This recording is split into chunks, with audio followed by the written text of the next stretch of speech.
He's back. This is part 2 of my election 2024 rant, guys. I got a few more points to make. So, I guess my first question to you is, and I say you, those of you who are in the most elite social club in America,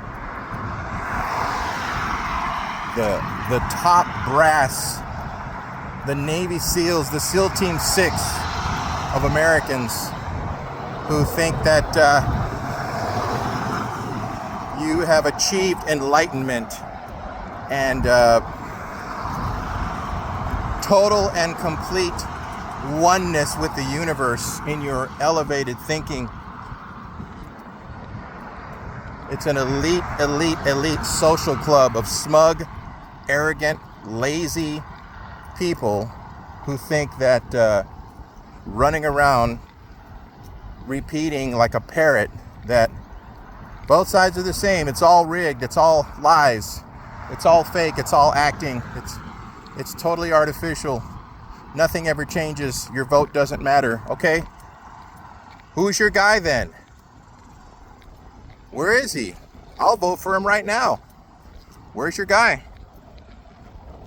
Point him out to me. Where's your guy that is of the utmost moral integrity, not compromised, okay, stands up to scrutiny, uncompromised, unsoiled, principled, loves America, pro-family, is going to secure the borders, is going to stop or put a huge dent in, or at least not open the doors wide for illegal immigration, also known as the criminal invasion or the invasion of America by criminal gangs and military-age men, slowly turning us into the Islamic State of London. That's what they're living with right now. And Spain and a bunch of other European countries, where roving bands of wild, savage rapists just run up and down the street, snatching people's kids, raping people's wives, with total and complete carefree abandon. And the cops are told, don't you dare arrest them, and don't you dare put their face up on TV, and don't you dare say what race they were, because that's racist. We don't want people to start realizing that there's a certain demographic of people that are committing these crimes. So who's your guy?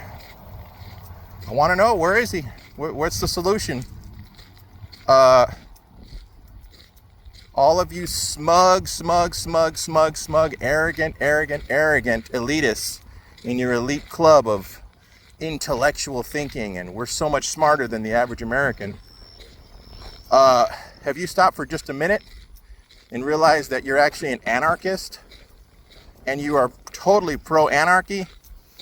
Because if we were to do away with everything that you say we need to do away with and fix things the way you say we need to fix things, if we were to do that, America would completely collapse overnight. 100% collapse. Not a 90, not a 95, not a 99%, but a 100% collapse. I'm not sure if you know this or not, but you know that supermarkets don't just push a button in the back room and the shelves suddenly fill up with more food. You guys aware of that? Do you guys know that trucks have to deliver food to the supermarkets? And if there's no trucks, there's no food. And if there's no food, your ass starves to death, bud. So just think about that.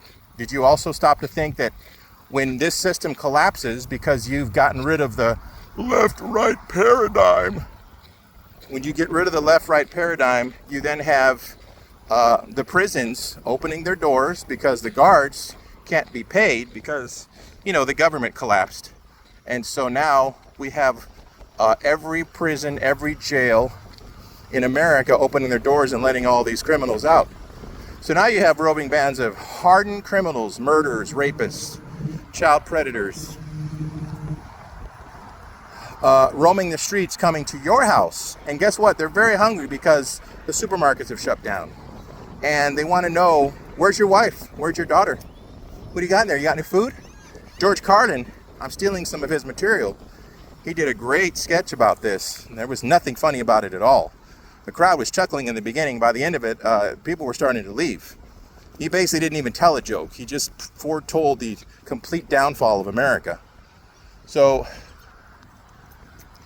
all of you elitists, all of you elite anarchists out there who think somehow that because you believe that non-participation is somehow going to fix things, I got a wake-up call for you, a little reality check. Supermarkets are going to be closed. Prisons are going to open up. Criminals are going to be all in the streets. There's going to be no infrastructure. There will be no light. That means electricity, no power. There'll be no water. There'll be no gas, no trash services. All those conveniences that you just take for granted every day. Cell phone service, gone. Okay? All that stuff is gone. Air travel, gone. You freak out so much about a biometric security system for coming in and leaving the U.S. But what you're forgetting, and I'm just directing this to Brian's Impact Media or whatever his channel is called now. He makes some great points, but he's not realizing for some reason, or maybe he is, and he's just still trying to be sensationalist, that's talking about people who are foreigners. That's talking about people who immigrate into the U.S. They're the ones who we're putting a biometric system in place to track them coming in and leaving the U.S. It's not for everyday Americans. Now, could it turn into that? Absolutely. And I can also say honestly that I disagree with Trump so fiercely and so vehemently on his total immunity for police and on his sucking up to the war criminal Netanyahu that I'm not voting for the guy this year. Despite all me talking about voting and participating, I'm going to participate. I'm not sure exactly how. I don't think that I can in good conscience vote for Kamala. But again, this is the system that we live under. And this system is what gives us our cars, our gas, fuel for our cars, the food that we buy at the supermarket, the entertainment we watch on TV and on our phones, our phone service, electricity, water, gas, trash, somewhat of security and somewhat safety from a military that's supposed to, defend us from invading nations. You think China and Iran and all these other countries, you think they give a damn about the left-right paradigm? They don't care who you vote for. All they see is, are they defended by a military or not? If they're not, let's get them. And so whoever you quote-unquote vote for, or whatever little radical idea that you get implemented, it better include a military, because as much as we disagree with the wars that have been fought obviously for profit and through corruption, and paying trillions of dollars out to defense contractors, that's the only reason why that I can just walk to the supermarket right now and buy cat litter. It's because we have a system. It's not perfect. It may not even be good, and it may be corrupt in many, many ways. But you go around to other countries, go visit South Africa, go visit Jamaica, go visit Mexico, go visit Brazil, and you see how they do things. And tell me if that's what you think we should have over here. Because that is a result of not having fair and free elections, which leads me to my next point. We only get what we allow our government to give us or not give us. It doesn't matter who you vote for, nothing changes. It doesn't matter who you vote for if you don't demand change. Can you imagine what would happen overnight if every single American, close to 400 million of us, all decided we're not going to pay our taxes this year?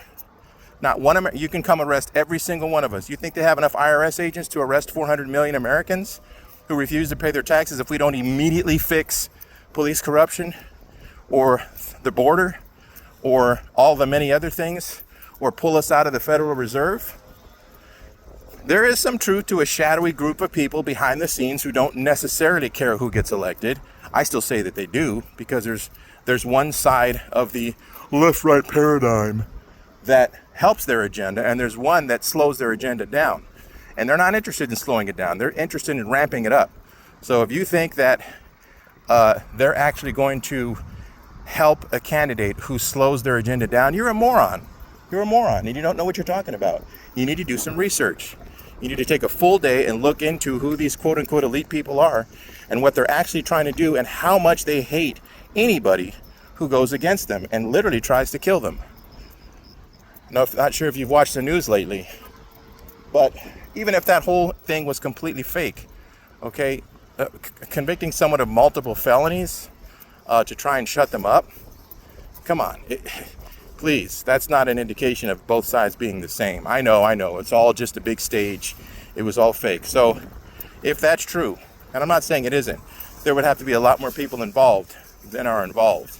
That's a gigantic conspiracy that requires hundreds and thousands of people to all be participants, willing participants. But if that's what you believe, then okay, in this fake system where nothing bad is actually happening, it's all just acting and it's all just theater and stage, I would like to vote for the best fake person to keep the fake system running so that I can run to the store and buy fake cat litter with my fake money and live in somewhat of a fake peaceful society, fakely. I gotta shut up because I'm going into the store now. People are staring at me.